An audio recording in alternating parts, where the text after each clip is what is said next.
Hi, this is Swati Ramya, Assistant Professor, AIDS Department.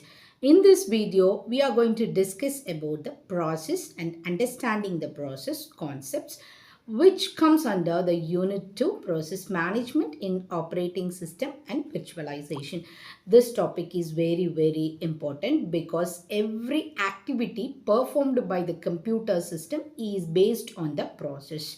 Whether you open a browser, compiling a program, playing music, or even typing in a text editor, the operating system internally creates and manages the process.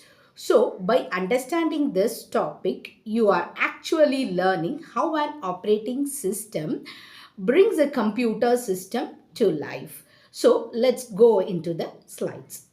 As I told, understanding about the process and its concepts is very important when it comes to operating system. In the early computer system, only one program was executed at the time. But the modern systems are required to run multiple applications simultaneously. Even though the CPU can execute only one instruction at the time, the operating system makes it appear as if many programs are running together. This illusion is achieved through the process management and rapid context switching.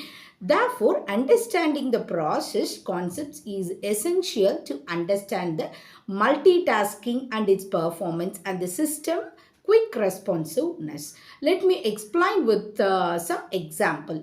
When you listen to the music while browsing the internet, both the activities seems to be run simultaneously. But internally, operating system switches between the music player process and the browser process very quickly within the milliseconds.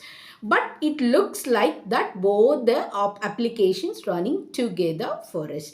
Try to understand what is process. Let us now understand the core definition. A process is nothing but it's a program in execution.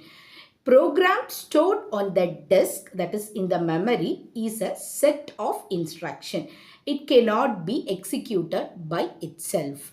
Once the program is loaded into the memory and the CPU starts executing it, it becomes the process, which means one program can able to make n number of process. That is, it is executed more than once, then n number of process can be created with the help of one set of instruction, that is one set of program.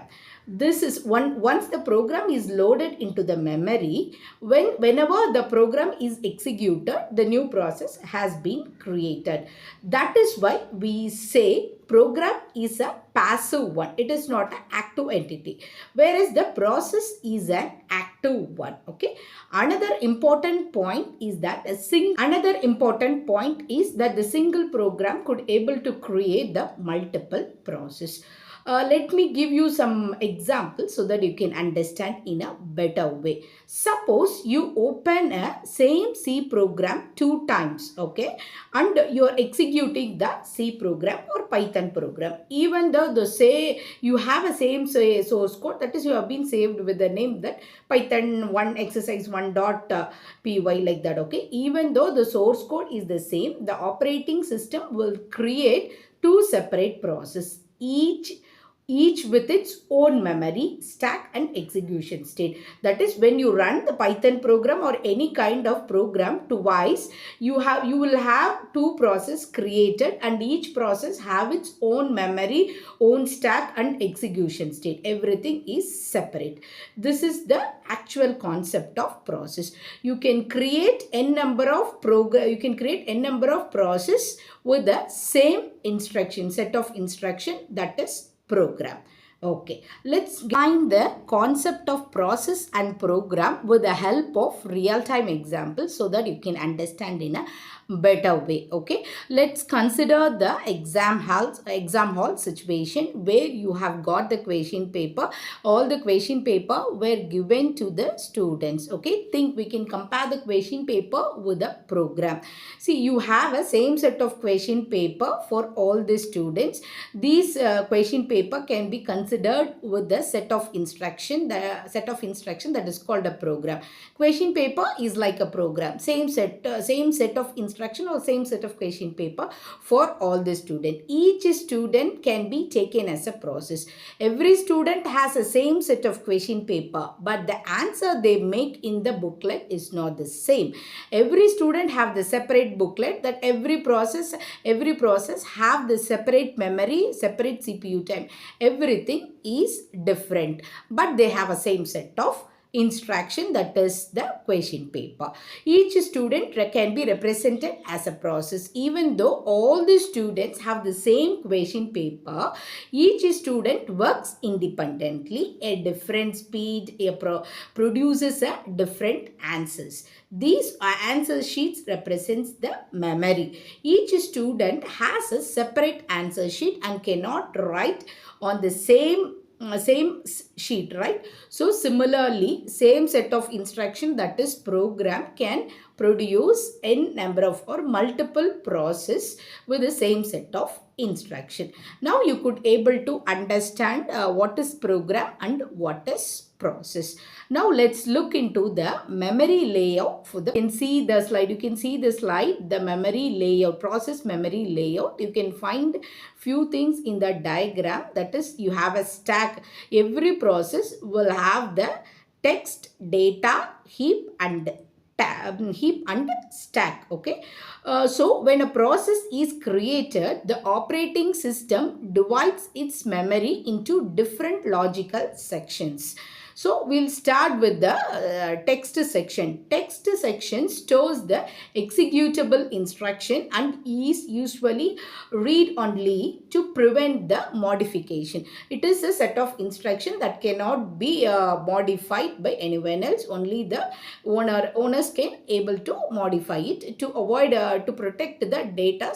It was read only mode. Okay, next you have a stack. The stack will store the temporary data, such as the function call. Whenever the set of instruction means it's a program, so it will have the function call, return, local variables, return address. All those variable things has need a separate memory, that is temporary memory, that is not a permanent memory. So it needs some temporary memory to store all these variable, local variable, global variable things.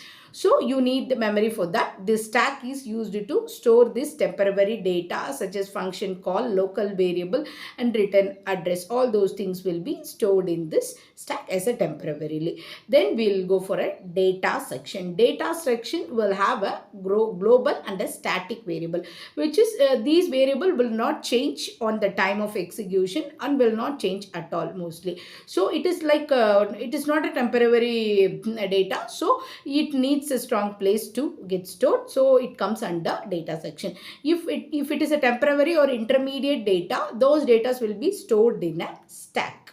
So next comes to the heap. Heap is used for dynamical memory allocation during runtime. When we are executing the instruction or a program, we need some dynamical memory allocation. So those things will be handled by the heap. This organized layout helps in efficient memory management and the protection also, because the set of instruction is in the protect mode.